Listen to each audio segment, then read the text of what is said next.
Okay, so we've thrown our chuck to trim our bottlenecked vase here, and we are ready to put this vase onto our chuck.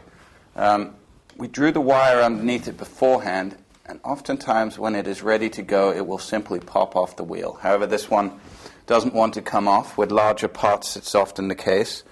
So what I'm going to do is take my wire tool and once again just draw it underneath, keeping it nice and tight so it doesn't go into the pot. Now we've released it, simply lift it off. Now we're going to take the chuck and put it on the wheel.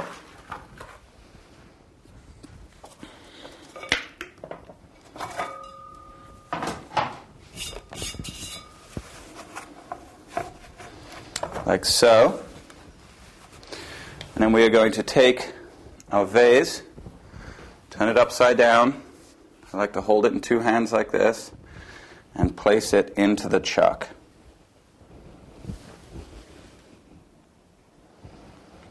Okay, so now we have our vase in place to be trimmed. The next thing we're going to want to do is center this.